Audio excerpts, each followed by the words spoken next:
Olá a todos, sejam muito bem-vindos ao canal Monarquia Livre. Estamos ao vivo para todo o Brasil aqui do YouTube. Mais um dia e hoje uma pessoa especial aqui no Monarquia Livre e duas surpresas. Nós estamos ao vivo com a líder do movimento Brasil Real em São Paulo, nada mais, nada menos que Vera Marte. Seja bem-vinda, Vera. Muito obrigada, Marcos. É um prazer estar aqui.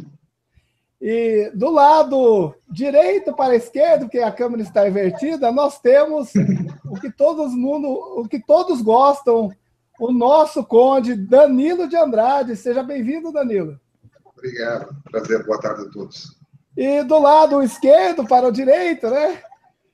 Estamos aqui com um rapaz brasileiro, realmente esse daí nós temos que tirar sempre o chapéu, sempre reverenciar, que é quem fez a sugestão lá justamente com o Ezequiel, Rodrigo Brasileiro. Seja muito bem-vindo, Rodrigo. Obrigado, Marcos. Obrigado pela oportunidade. E aí, Vera, eu queria começar a entrevista dizendo como que a senhora, ou você, né, começou na sua vida, como você falaria assim, olha, hoje eu posso dizer que a monarquia entrou dentro de mim e eu virei uma ativista. Como que foi isso? Então, na verdade, eu sou monarquista mesmo desde os 10 anos de idade. Eu estudei em uma escola em que o diretor era um professor de história, e ele dava grandes aulas de história para crianças de todas as idades. Então, ele misturava ali no auditório, quarta, quinta, sexta, sétima série, ele misturava todo mundo e ele começava a contar a história do Brasil, de como começava pela história de Portugal, e ele era um monarquista. O nome dele, eu quero fazer justiça a ele, era Dr. Arcuri. Ele era diretor de uma escola chamada Anglo-Latino, e dali, dessa escola, muitos alunos bem formados sabiam, sim, da verdade, que muitas daquelas pessoas que davam aula de história ali, nós estamos falando aí do ano de 1973, 74, 75, essa época, no regime militar, muitos dos alunos tinham aulas que davam outro tipo de história, e ele era um homem que tinha muito conhecimento de história. Ele sabia perfeitamente que a maior parte dos livros didáticos falseava a história do Brasil, e ele nos contava a verdadeira história. Então, foi daí que eu sempre fui monarquista. Em 1993, eu trabalhei como professora pelo movimento junto aos meus alunos. Fizemos todo o possível. Infelizmente, nós não ganhamos o plebiscito, mas tivemos uma semente que fez com que todos nós pudéssemos lutar a partir desse momento. E depois, você sabe que até 1988, todos nós éramos subversivos, perseguidos. Isto é, quem era monarquista era proibido de falar sobre monarquia. A partir dessa Constituição, com todos os males que ela trouxe, né, que nós não somos apaixonados por essa Constituição, mas ela abriu essa possibilidade de você dizer, eu sou monarquista. Então, essa basicamente é a minha história junto da monarquia. Depois eu fui ser diretora de Relações Institucionais do Círculo Monárquico Brasileiro, uma entidade que é baseada em Goiás, mas eu era diretora de Relações Institucionais com outros grupos, e depois eu fui convidada para integrar o MBR como líder de São Paulo. Mas eu queria conversar um pouquinho com você, só queria acrescentar sobre a questão da liderança também. Não sei se você vai me perguntar sobre a liderança do MBR. Isso, eu queria perguntar como que surgiu o Brasil Real e como é que se formou a instituição, o movimento, e você caiu nesse movimento. Como que foi isso? Te convidaram ou você foi a primeira a fundar esse movimento? Não, esse movimento, ele tem origem no Rio de Janeiro, em São Paulo, e ele é de iniciativa dos príncipes não dinásticos e dinásticos do Brasil. Então, quem é que capitaneia o MBR?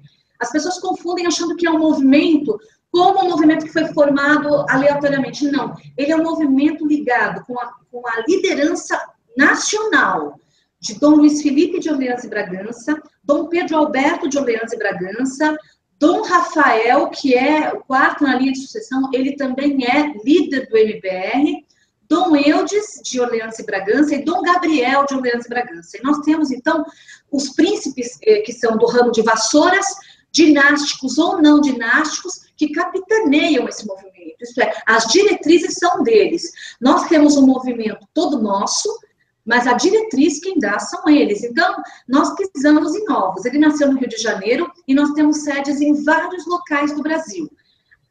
Acontece que São Paulo é o maior estado do Brasil, então é natural que nós tivéssemos um número maior de membros. E também em São Paulo, quando eu fui convidada, foi pela amizade que eu já tinha com vários membros do Brasil inteiro que já me conheciam por causa da minha relação institucional, porque eu promovia debates, eu sou jornalista, você sabe, eu te contei, então eu promovia debates na Câmara Municipal, tanto que hoje eu também acumulo a função de assessora de Dom Luiz Felipe para as palestras e para o novo livro dele, não é? Que é Porque o Brasil é um País Atrasado.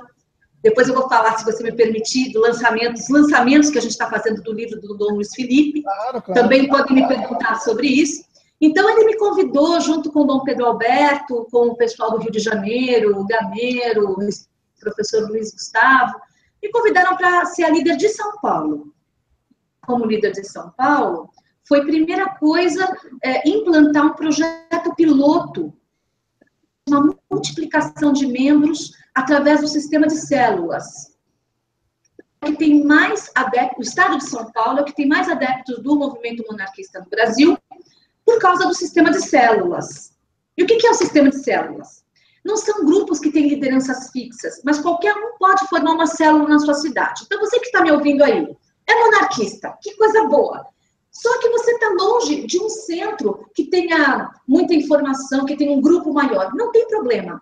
Você pega o seu vizinho, você liga para a gente, nós temos grupos, temos Facebook, temos grupos no Facebook, ou para a monarquia, pega uma meia dúzia de cartilhas, se reúne na sua casa com algumas pessoas, explica o que é monarquia e forma uma célula. Com 2 pessoas você já pode formar uma célula, sabia? 2 pessoas. E aí essa célula vai se multiplicando. As pessoas acabam indo na casa umas das outras, conhecendo um pouco mais de história, e depois vai se multiplicando. E nós temos eventos que todos podem participar para mobilização de bandeiraço, doação de sangue, ações sociais. Então, é um movimento que cresce espontaneamente, mas por um sistema muito bem pensado, muito bem engendrado para multiplicação exponencial, que é o que tem acontecido, graças a Deus. É um dom de Deus, eu acredito que isso é um dom de Deus. Sem dúvida. Nós estamos aqui com a Vera Amati, que é líder do Brasil Real em São Paulo. Aqui, já na sala de bate-papo, Felipe, o Doc, seja bem-vindo, Doc, sempre, o Rafael, o Lohame e outras pessoas que estão entrando aí, assistindo a Vera Amati e vendo novamente o Conde Danilo de Andrade, vocês que são fãs do Conde, e ainda nós trouxemos aí o Rodrigo Brasileiro, era uma surpresa. Daqui a pouco eles estão aqui, foram tomar um cafezinho. Para conversar um pouquinho com vocês, principalmente para vocês saberem como é que foi essa história da sugestão número 18 de 2017, que tomou conta do Brasil, não foi, Vera? É verdade. Eu acho o seguinte, é muito importante. Está chegando a Magali aqui também. Magali também é membro monarquista. Eu queria falar um pouquinho sobre a questão do movimento monarquista em geral. Existe um interesse da promonarquia, da Casa Imperial, em que haja uma pluralidade de movimentos, em que nós possamos ter estratégias diferentes, perfis diferentes, ações diferentes, mas que estejamos na mesma diretriz, que estejamos na mesma ideia. Essa questão da pluralidade, muitas vezes, a gente tem que ser um movimento coeso, tem que estar todo mundo, tem que ter um grupo só. Não, gente. É o que eu falei. Quem quiser formar o seu grupo de monarquia, nós temos um material, a Casa Imperial, e nós também temos Nós temos um vasto material histórico, material didático, até para crianças nós temos os dragõezinhos da independência para ensinar as crianças sobre a monarquia. Então, nós temos muito material que as pessoas podem adotar. Temos historiadores como aqui a Magali, que é historiadora, chegou agora aqui, são historiadores, pessoas que conhecem muito bem, para quem tiver grupos no Telegram, com a Casa do Saber Real, que é capitaneado pela Deusati Cardoso, que é uma grande monarquista, é líder de Mauá, do MBR, e futura líder aqui do MBR de São Paulo. Então, nós temos aí um vasto material. É por isso que o nosso movimento cresce, mas não é só por causa disso. É porque a monarquia está no coração das pessoas. A gente cativa as pessoas, não é por aqui, pela razão, é pelo coração, é por aquilo que a gente tem de mais caro para os nossos filhos, para os nossos netos. Não é olhando para o passado, é olhando para o presente e para o futuro. Me diz uma coisa, Vera, me fale um pouquinho do projeto Duna, que é um projeto que foi muito divulgado por Blaise Van Gogh, da banda Cogumelo Plutão. Ele procurou, falou sobre o projeto. Fale um pouquinho sobre o Duna. Vou falar um pouquinho sobre a Duna. Então, a Duna nasceu num ambiente monárquico. Os dois líderes que fundaram a Duna ONG, que é uma ONG, é uma organização não governamental, foram o João Batista, da Paraíba, que é líder do MBR da Paraíba, de João Pessoa, e o Paulo Fernando de Barros, que é da Noruega, ele é líder do MBR Internacional. E ele, embora ele seja de São Paulo, ele mora na Noruega há mais de 20 anos, e eles resolveram fazer uma ONG para o empoderamento da família. O primeiro passo foi tentar fazer a ONG no Brasil. Ia demorar 4 meses para fazer. Na Noruega, eles fizeram essa ONG em 4 horas, sem burocracia nenhuma. Pegaram um bom estatuto, escreveram o estatuto e fundaram a ONG lá. E essa ONG é muito interessante porque ela dá oportunidade para as pessoas, para as famílias, para os indivíduos se desenvolverem, ganharem seu dinheiro, terem seu emprego, né? Poderem mudar de vida e, ao mesmo tempo, lutar por uma causa importante, que é a causa do empoderamento da família, para que a família tenha mais poder do que o Estado tem sobre ela, para que nós tenhamos liberdade. Aliás, esse canal chamado Monarquia Livre, viu, Marcos? Está de parabéns, porque a palavra, para mim, e o valor maior é a liberdade do ser humano. É por isso que a gente luta. Então, a ONG, ela tem 2 braços. De um lado, esse braço é de sustentabilidade.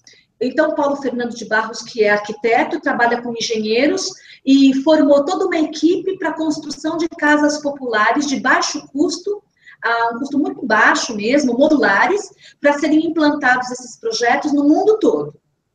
Projeto em que você pode investir e você tem um retorno, né, no mercado imobiliário. No mesmo braço é um investimento de sustentabilidade financeira, em que você investe em previdência privada, você coloca ali como se fosse um consórcio e você vai recebendo dividendos.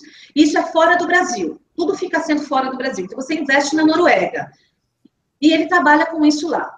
Então, esse é o braço da sustentabilidade. O outro braço é de índice de desenvolvimento humano.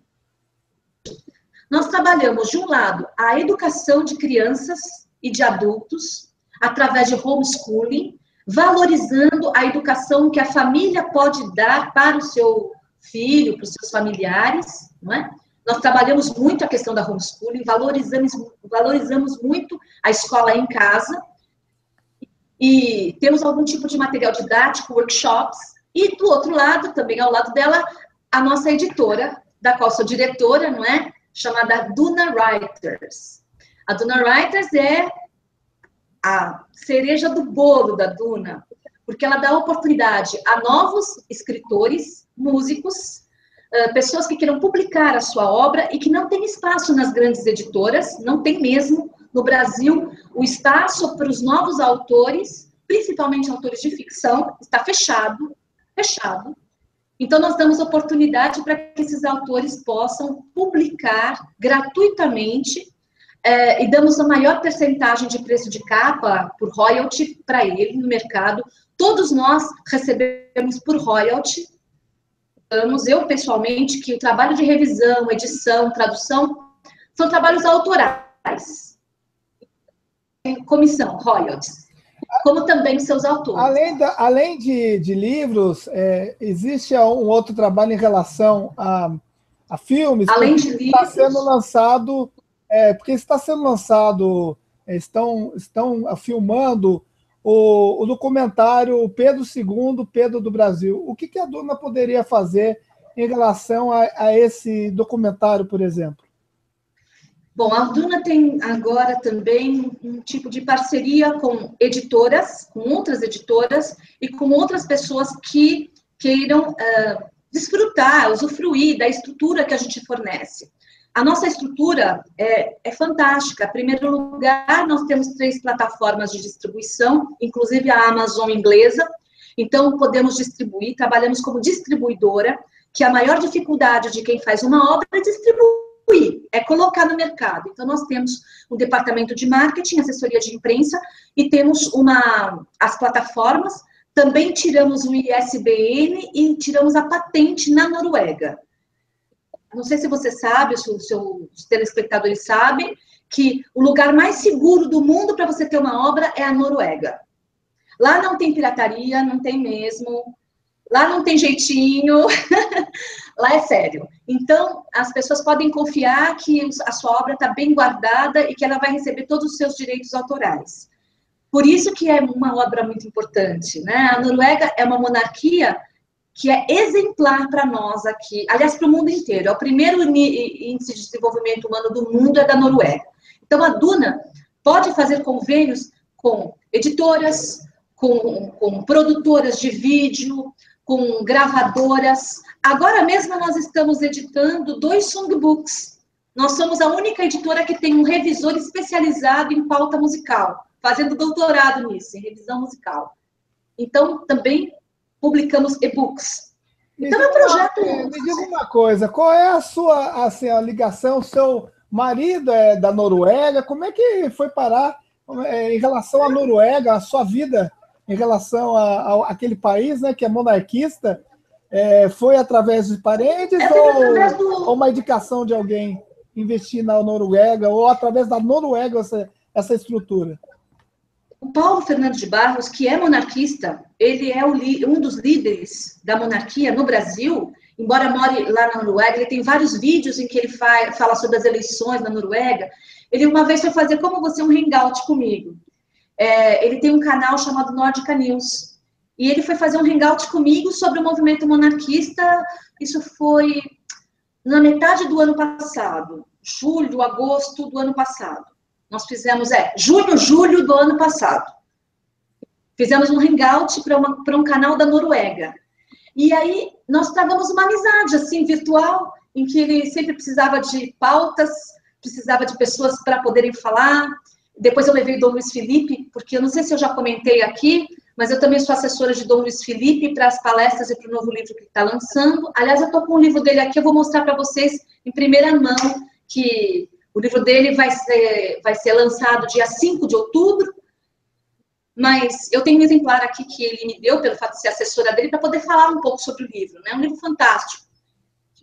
O Brasil é um país atrasado. Eu o apresentei e aí nós travamos uma amizade. Ele soube que eu era jornalista, mostrei os meus trabalhos para ele, e ele falou, você não gostaria de ser editora? Eu falei, eu gostaria de ser editora, sim. Eu estava procurando uma outra coisa na minha vida que não fosse ser professora, porque eu já dou aula há mais de 30 anos. Nunca vou deixar de ser professora, né? Pergunta para sua mãe, Marcos, que você também tem uma mãe professora, não tem? De português, como eu. A gente nunca deixa de ser professora, mas eu queria um trabalho mais desafiador. Foi quando ele me apresentou a oportunidade de ser diretor editorial da Duna Writers e ter contato com autores. Muitos deles eu já conhecia, porque já tinha sido, num outro momento da minha vida, agente literária, já tinha publicado como agente literária, já tinha publicado como editora também, só que livro físico, nunca tinha publicado e-book.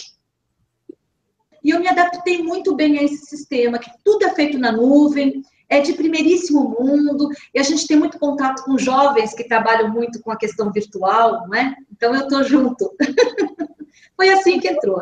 Não tenho marido na Noruega, não. Ah, que ótimo, que ótimo. Meu, eu queria entrar em dois assuntos um pouco delicados, que foram duas declarações de Luiz Felipe. Logicamente, ele já declarou no seu Facebook que toda vez que ele faz uma matéria, publicam coisas assim, distorcidas daquilo que ele falou. A primeira pergunta eu queria saber a respeito de quando ele falou de que a monarquia é um rótulo. O que ele quis dizer naquela ocasião? Na verdade, ele não falou que monarquia era um rótulo. Na explicação dele, ele fala muito bem. Você tem aí, deixa eu até pegar aqui, da declaração dele, ele falou que ela, assim, você tem aí com você a declaração dele? Não tem. Deixa eu pegar aqui no meu...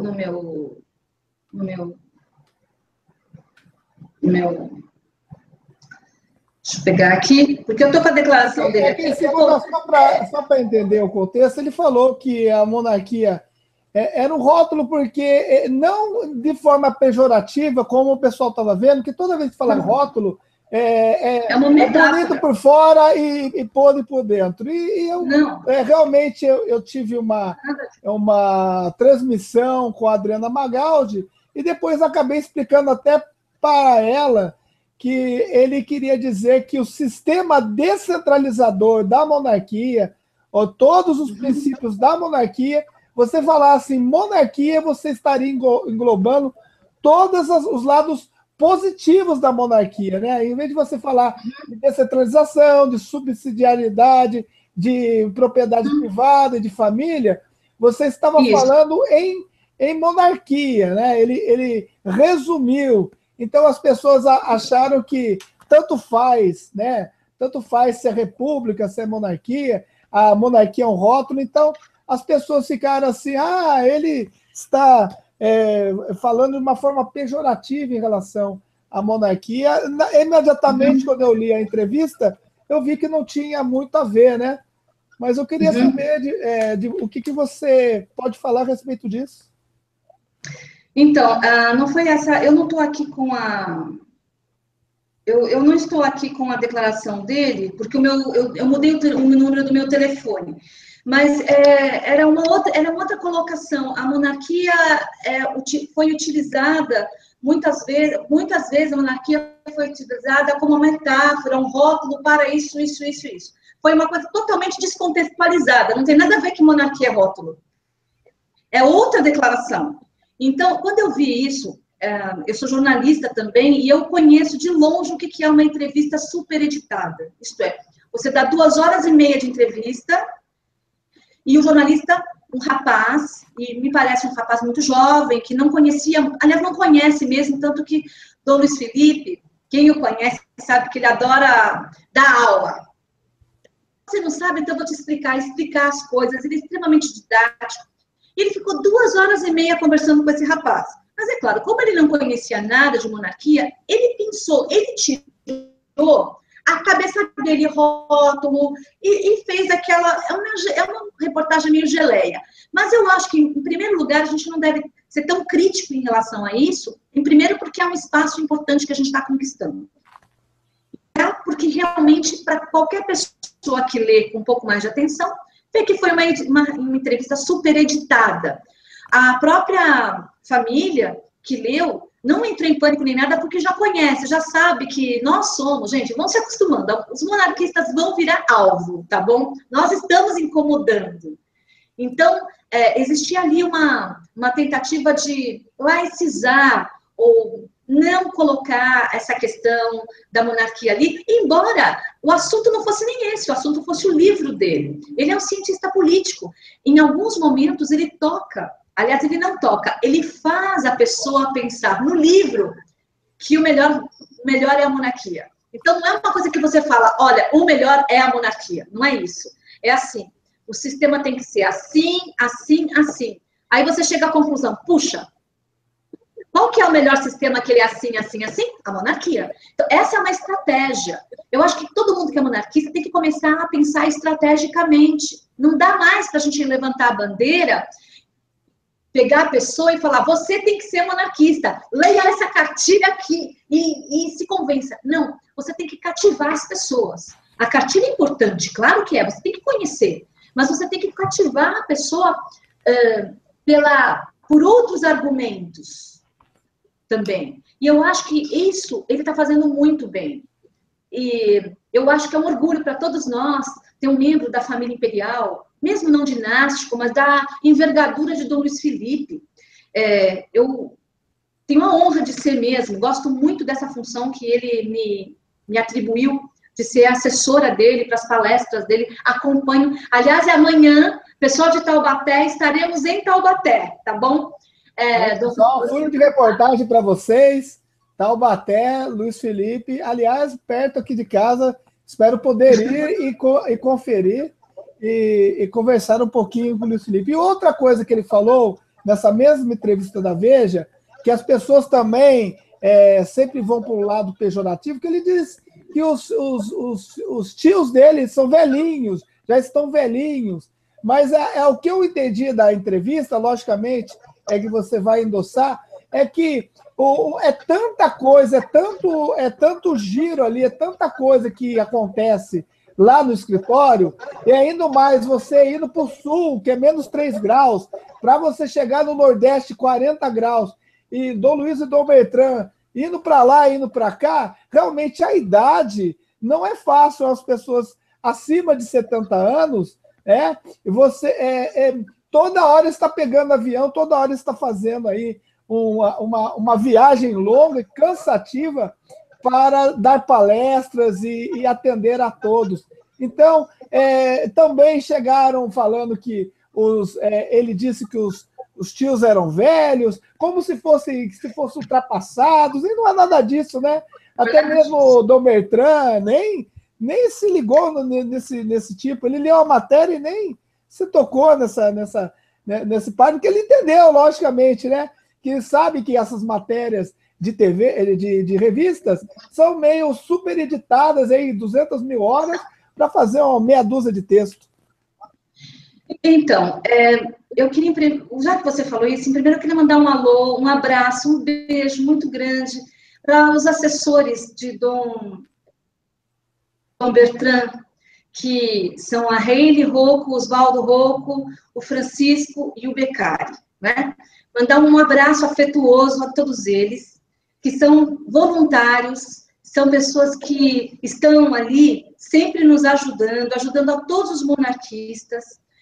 Dom Luiz e Dom Bertrand são da família imperial das mais acessíveis. Para vocês terem uma ideia, toda segunda-feira, eles recebem as pessoas ali na Casa Imperial. Basta você ligar e marcar para ir lá. Eles não fazem diferença com ninguém. Basta você ligar para a Casa Imperial e falar, eu gostaria muito de conhecer tal. Marca um dia, uma segunda-feira, tem a reunião da Promonarquia. Quando eles podem, eles estão ali, recebem todo mundo com carinho. É incrível, assim, a disposição deles. Eles passaram, pela idade deles, por tudo aquilo que a gente não imaginou que o monarquista passasse. Discriminação. Eles foram, assim, vilipendiados, eles foram rechaçados, eles foram discriminados, sabe? Porque eram da família imperial, eles passaram por tudo. Eles nunca se negam a lugar nenhum, são heróis, são. Com a idade que eles têm, são velhinhos sim. Por quê? Já tem conservação, mais de 70 anos. Isso não pode ser depreciativo, isso tem que ser uma vantagem. Ora, se todo mundo, se Deus quiser, vamos chegar lá, não é, gente? E não é fácil pegar avião, enfrentar a multidão, eles não se recusam a fazer palestra, eles não se recusam a atender as pessoas pessoalmente, eles dão autógrafo, eles cumprimentam todo mundo, eles vão pela Avenida Paulista, da Consolação até o Paraíso. Você já viu isso? Eu não aguento ir a pé da Consolação ao Paraíso e eles vão. Né? Dom Luiz não, porque Dom Luiz hoje está numa cadeira de rodas, ele tem problemas de saúde, né? Ele tem problemas de saúde. E Dom Bertrand, que ele já tem idade, mas é mais saudável, ele vai e caminha. Então, eu acho que nós temos uma riqueza aí, que é um patrimônio do nosso país. A família imperial é um patrimônio do nosso país. E, sendo patrimônio, Eles não são jovens, né? E mais, o caso não são jovens. Mas e daí? Sabe? Todo mundo tem a sua vida, eles têm a dele. E tem um trabalho, tem blog, Dom Bertrand tem um blog chamado Paz no Campo, em que ele fala sobre a questão rural, ele é advogado, escreve, tem uma vida intelectual muito... E o movimento, eu quero falar para os monarquistas agora. Não vai ficar sentado esperando, não. É você, eu, é o Danilo, é o Marcos, todos nós que temos que fazer. Não tem que ficar esperando por príncipe. Desculpa dizer, eu já ouvi falar não vou citar nomes, um estado que cancelou um encontro, porque Dom Bertrand estava doente, muito doente, não pôde ir. Cancelou o encontro. Nada. Tudo continua. Você concorda, Marcos?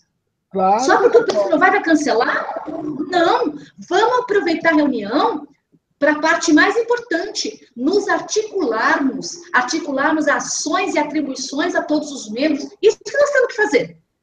Porque, na verdade, Vera, não precisa somente da presença de Dom Bertrand. Eu já falei aqui no canal Monarquia Livre que nós não precisamos de príncipes nos encontros para fazer um encontro muito proveitoso e um encontro de repercussão aí para todo o Brasil. É que as pessoas eles querem tantos príncipes, mas eles têm que entender que eles não são multi-homens, né? Eles não se transformam em 50, 60.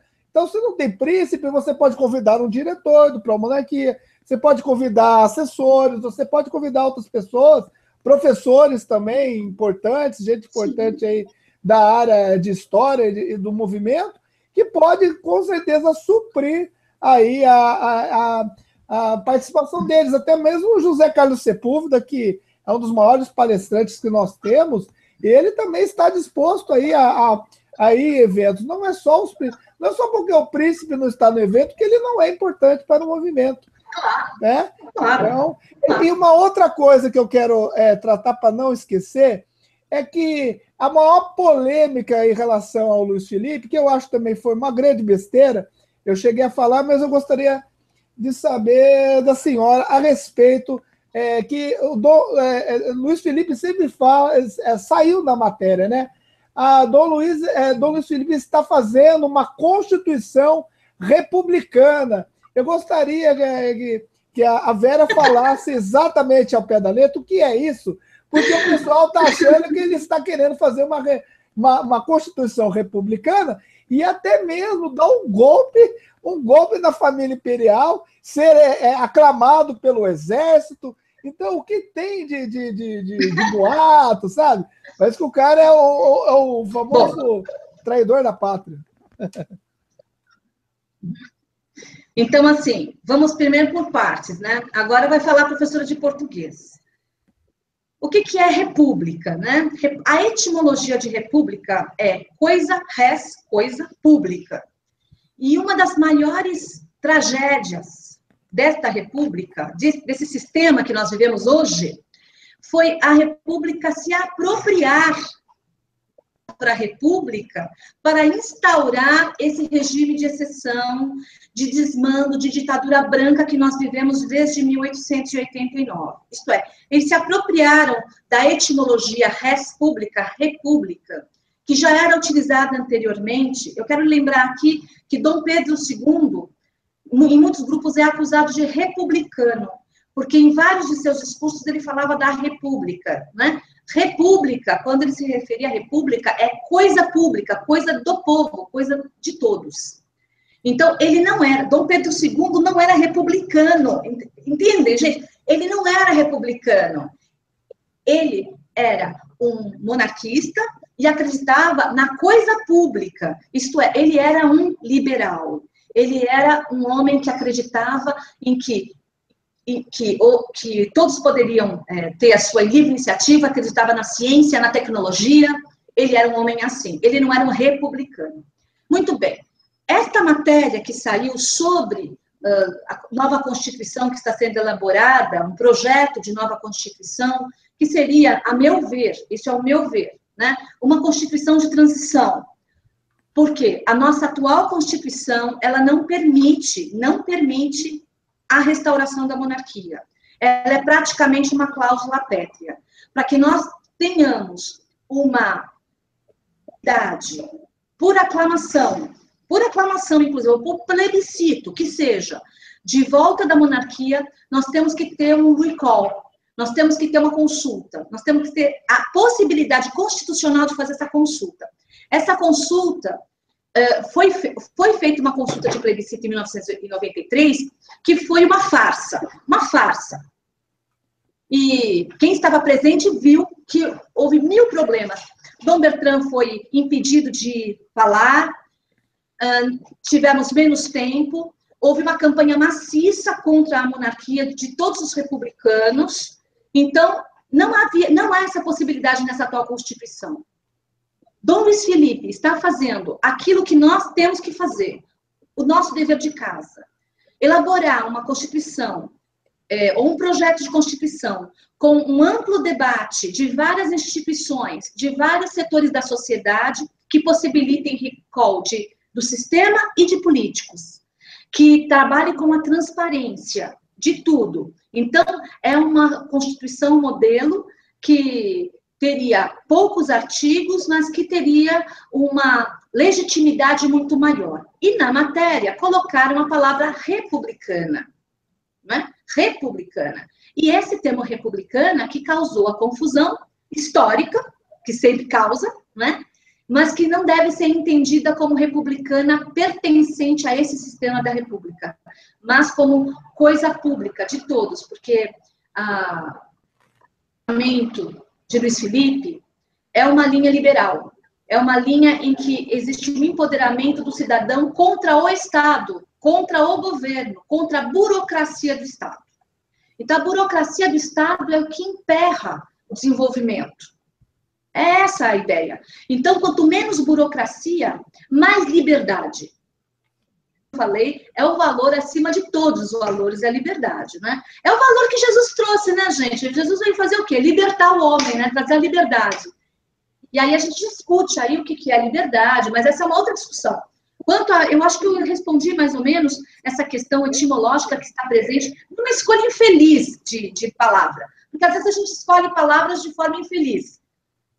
Foi uma escolha infeliz de palavra, apenas isso, no meu entender, tá bom? Sem dúvida. Nós estamos na sala com uma das personagens que logo, logo estará no Monarquia Livre, a Deusati. Deusati está na sala. Minha amiga Deusati! Ela mesma. Deusati de Mauá, uma força de Mauá, uma líder nata, vai logo, logo assumir a liderança do Movimento Brasil Real em São Paulo. Com certeza. Ela falou, a atual Constituição de 1988 está toda centrada para o comunismo, precisa mudar. Aí outra coisa que ela falou, antes de 1988 nem poderíamos falar sobre monarquia devido à cláusula pétrea. Sim. Que nós tínhamos e não conseguimos falar. Então, na verdade, para eles entenderem, a monarquia ela só conseguiria ser restaurada através de uma nova Constituição, Vera. Sim, de uma nova Constituição.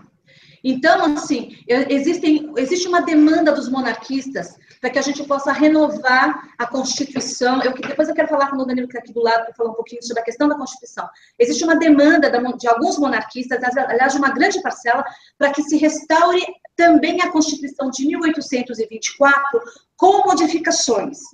Mas, vejam, você não eu acho que é possível a gente ter, Danilo, posso chamar o Danilo aqui para falar de Constituição? Pode vir. Danilo, aliás, o pessoal ama o nosso conde. Ele é uma paixão nacional aqui, tá? É um amigo. Ai, como? Olha, inclusive, aqui, ó, Doc. O Doc está na sala, super feliz aí com a presença do Conde Danilo, que ele está sentindo falta aí das conversas noturnas, ao qual o Danilo é uma enciclopédia, é um historiador, né? Até falei para ele que ele podia ser professor de história, né? Em vez dele ser advogado, mas é um excelente advogado e sempre está ajudando aqui o canal Monarquia Livre. ele também é diretor jurídico do nosso movimento. Quer dizer, eu gostaria muito de apresentá-lo também como diretor jurídico do nosso movimento. O Dom Danilo conhece muito, e nós fizemos uma palestra, em que eu convidei na Câmara Municipal de São Paulo, para falar justamente sobre a questão constitucional que ronda o movimento monárquico, e a necessidade de nós termos pelo menos uma constituição de transição, porque não se poderia, nesse momento, por exemplo, pode-se fazer, restaurar uma Constituição de 1824 com modificações? Não. Boa tarde a todos, mais uma vez. Doc, prazer estar aqui. Aos amigos, o Batata Frita e ao Morfeu. O Batata Frita tentou falar comigo no celular, mas infelizmente os horários foram incompatíveis. Morfeu, nós ainda vamos conseguir. Bom, voltando à questão da Constituição. Infelizmente, para nós, monarquistas, a forma de governo hoje, estabelecida no Brasil, tornou-se uma cláusula pétrea implícita, né? Como consta lá no artigo 60, parágrafo 4 da Constituição Federal do Brasil, atualmente em vigor. Para que nós possamos discutir a implementação da monarquia e a adoção com modificações da Constituição de 1824, nós precisamos primeiro de uma nova carta. Transição. Esta carta de transição é chamar as pessoas ao conhecimento do que foi a Constituição de 1824 e que os seus representantes no Legislativo, que atualmente é o Congresso Nacional, a Câmara e os senadores, possam incutir isso na cabeça deles, da necessidade de se atentar a valores, preceitos e ordenamentos jurídicos ali presentes naquela Constituição de 1824, inclusive o poder moderador, que hoje, ao meu ver, de uma maneira atípica, é feita um pouco pelo Ministério Público, né? O Ministério Público tem a sua função típica de fiscal da lei, mas ele acaba fazendo uma função atípica de moderar poderes. Essa função, na verdade, seria aí do imperador, do rei, do monarca, constituído constitucionalmente. Para isso, é preciso que a ideia constitucional seja colocada para os seus representantes hoje. Infelizmente, eles estão no sistema republicano. A nossa forma é a forma jurídica, é a forma do debate, é a forma da lei. Então, nós estamos nos baseando com a lei para que nós consigamos, no futuro próximo, tocar a cabeça dos nossos, a mentalidade dos nossos parlamentares, do Poder Legislativo, para que sejam sensíveis a essa necessidade que hoje se impetra no Brasil de uma nova Constituição. E aí sim, essa nova Constituição, esse novo texto constitucional, ele ser sensível a recepcionar a ideia da monarquia parlamentarista. Não adianta nós termos uma nova Constituição se ela recepcionar no todo a Constituição atualmente vigente, ainda que com modificações. A Constituição nova, ela pode revogar totalmente a Constituição anterior, ela pode revogar parcialmente a Constituição anterior, ou ela pode ser uma Constituição que ela é mista, ela tem um pouco da antiga e tem novos preceitos da ideia que vai ser colocada como carta magna do país. Vale lembrar que toda vez que há uma Constituição, eu digo que há um novo país, juridicamente falando. Portanto, sobre a recepção de dispositivos constitucionais, eu quero dizer a vocês um exemplo muito simples. Vamos falar, por exemplo, da Efiteuse e dos morgadios lá de Petrópolis e Teresópolis e algumas partes da Marinha no Rio de Janeiro. Essas partes vêm sendo recebidas pelo Instituto do Laudêmio. As constituições posteriores a 1824, elas vêm recepcionando esse instituto. Elas não revogaram esse instituto. Elas apenas disseram o seguinte: olha, nós recebemos isso, vamos colocar na nossa Constituição como legítimo, mas vamos proibir de criar novos laudêmios. Então, vejam vocês que este é um exemplo de recepção de disposições jurídicas, inclusive está disposto lá na Constituição de 1824, e vem sendo recepcionado até a Constituição, hoje em vigor, de 1988. Então, é possível recepcionar dispositivos de uma Constituição revogada. A Constituição pode ser revogada na sua totalidade ou na sua parcialidade. Eu queria também deixar, é muito importante a gente entender que desde o ano passado já existe a previsão de uma nova Constituição. Era para ser feita em fevereiro, inclusive essa Constituição foi revogada, foi engavetada. Então, se nós não nos mobilizarmos agora, essa Constituição, esse projeto de Constituição de Dom Luiz Felipe, ele contempla toda a sociedade. Inclusive, eu queria mandar um abraço lá para o Alessandro, do IBREM, do Rio Grande do Sul, de participar, que é um instituto também. Vários institutos têm interesse, da sociedade, no Brasil inteiro gostariam de participar, são todos bem-vindos, porque é um projeto aberto, é um projeto que está sendo feito com muito cuidado e ouvindo todo mundo, né? Que é da natureza do Luiz Felipe isso, né? A gente já sabe, é da natureza dele ouvir todo mundo. E colocar dispositivos como recall de mandato, recall de regime, transparência da administração pública, projeto de lei de transparência, e outros dispositivos que garantam a soberania nacional, a gente acabar com a corrupção e a separação do Estado do governo, porque não dá para ter na mesma figura o Estado e o governo, como tem acontecido desde o início da República, e que confunde. Hoje em dia as pessoas têm muita dificuldade de entender um Estado separado de um governo. Nós temos muito trabalho para explicar isso. Tanto trabalho quanto explicar qual é o sentido da palavra república, que foi apropriado por pessoas que não tinham condições morais para fazê-lo. Eu queria dizer apenas duas coisas. Primeira, se hoje existe um brasileiro preparado, eu já disse isso em outros canais, se hoje existe um brasileiro preparado para dialogar com esse processo de transição, dessa Constituição que aí está, para uma nova Constituição ou uma Constituição provisória, para que posteriormente façamos uma Constituição recepcionando maiores institutos da Constituição de 1824, esse brasileiro chama-se Dom Luiz Felipe de Orleans e Bragança. É uma pessoa preparada, tem vivência fora do Brasil, conhece de economia, conhece de política, e, além de tudo, pode não ser um príncipe dinástico, como muitos o alegam, mas é um príncipe de sangue, como que a gente fala na França, é um príncipe de sangue. Então, ele é um príncipe de Orleans e Bragança. É um par da Casa de Bragança, portanto, é um príncipe, e é o nosso príncipe do movimento monárquico.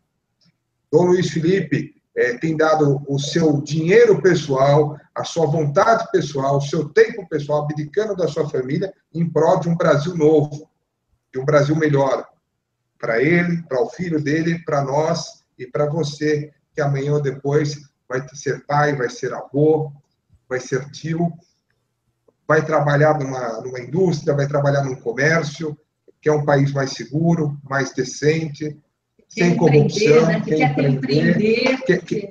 quer ver a semente germinar. Então, se hoje tem um brasileiro preparado para dialogar com as instituições, este brasileiro é Dom Luiz Felipe. E aquilo que eu puder, e ele quiser, eu estarei aqui para assessorá-lo. Inclusive, o pessoal não entende o papel de Luiz Felipe, porque ele, como uma pessoa especializada em ciência política, ele sabe exatamente aonde ele vai, com que pessoas ele fala, todo um esquema planejado para apresentar essa Constituição, para que as forças desse país, porque não é só o povo, não é só o cidadão comum, nós temos que apresentar isso para diversas instituições, para que eles apoiem a ideia e se torne, no Congresso, praticamente uma obrigação dos nossos parlamentares de apoiar a proposta, porque ela vem de um apoio de líderes e de instituições muito forte. Então, o Luiz Felipe não é um aventureiro. Ele não é ele está fazendo, ele está brincando de príncipe, ele está brincando de Constituição. Ele não está brincando de Constituição, ele sabe exatamente onde ir, em lugar ir. Se você fazer uma reunião, como ele fez, com 300 maçons na cidade de São Paulo, você tem que ter uma força política imensa para poder ser ouvido por essas pessoas. Até mesmo uma igreja, estou falando no aspecto geral, porque aqui nós estamos no Monarquia Livre, que é um canal que é aberto a todas as instituições, e é assim que a monarquia, assim que os príncipes trabalham. Eles não excluem ninguém de nada. Então, vai ter na maçonaria, vai ter lá na Igreja Católica, vai ter na Igreja Evangélica, vai ter até nos sindicatos, vai ter em todos os lugares, vai ser apresentada uma Constituição para que essa Constituição seja realmente apoiada e mostrar quais são as vantagens de se ter a monarquia. Porque não adianta nós acharmos que é bonito, príncipe e princesa, conde, barão, nada disso. As pessoas querem saber o que a monarquia vai trazer de benefício para a sua casa, não só para o país, mas para todas as pessoas. Hein, Danilo? Pode falar. Eu achava que eu era bonito, agora você me deixou complexado. Então, vamos lá. Marcos, deixa eu falar uma coisa para você, é muito importante a gente falar. Para os monarquistas que estão ouvindo a gente, pessoal, desliguem da televisão da Globo, gente. Esse negócio de entrevistas, essa mídia, eles sabem que nós estamos crescendo, eles querem nos atingir. E quem que eles vão atingir? A mim? Eu com essa cara? Eles vão atingir quem? Dom Luiz Felipe. Eles vão falar mal dele. Entendeu? Esse monte de gente esquerdopata, doente, a verdade é essa, gente de comunista, eles não querem atingir. Eu mesmo fui atacado, a Vera sabe disso. Para vocês que não sabem, eu fui diretor durante 9 anos da Casa de Portugal de São Paulo. E hoje, a Casa de Portugal de São Paulo está dando uma premiação à Rede Globo por questões de Portugal. Se tem uma emissora que mais atacou Portugal, que mais atacou a história da dinastia de Bragança, que mais atacou a Casa Imperial do Brasil, que mais atacou os príncipes desse país, foi a Rede Globo. E eu não sou omisso, não vou ficar na Casa de Portugal por causa disso. Em verdade, estão sendo circuladas aí. E eu não compactuo com o PT, eu não compactuo com petistas que lá estão instalados. Vocês também têm que dar o grito de independência, sair desse comodismo que todos nós temos, do conforto das nossas casas. Nós temos que ir para frente, nós temos que brigar. Eu não compactuo com aquilo que está acontecendo na Casa de Portugal hoje. Eu saí daquela diretoria. Tem pessoas lá que estão se beneficiando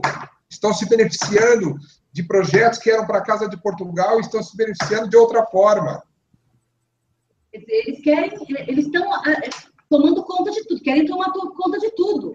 Há pouco tempo, teve uma manifestação na Paulista com a presença de Dom Luiz Felipe que soltaram uma bomba e feriram 3 pessoas. Se não fosse Dom Danilo ali, tentaram atacar Dom Luiz Felipe. Tentaram atacar Dom Luiz Felipe com câmeras. Ele foi correndo, porque ele é da OAB, tinha acesso. Eu, com o coração na mão, que sou assessora dele, já tinha falado que não era para ir, mas não, Dom Luiz Felipe quer estar em tudo, ele é participativo, ele é de boa vontade. Foi lá, assim, a gente morre de medo desse tipo de coisa, sabe? Tentaram linchar o nosso príncipe, nosso Luiz Felipe Bragança. E quiseram virar todo o jogo. Então, nós estamos... É muito importante a gente entender, Marcos, que nós estamos numa luta. Nós não estamos aqui para fazer uma figura bonitinha de príncipe, princesa, baronesa, duquesa. Eu até vou contar um negócio engraçado.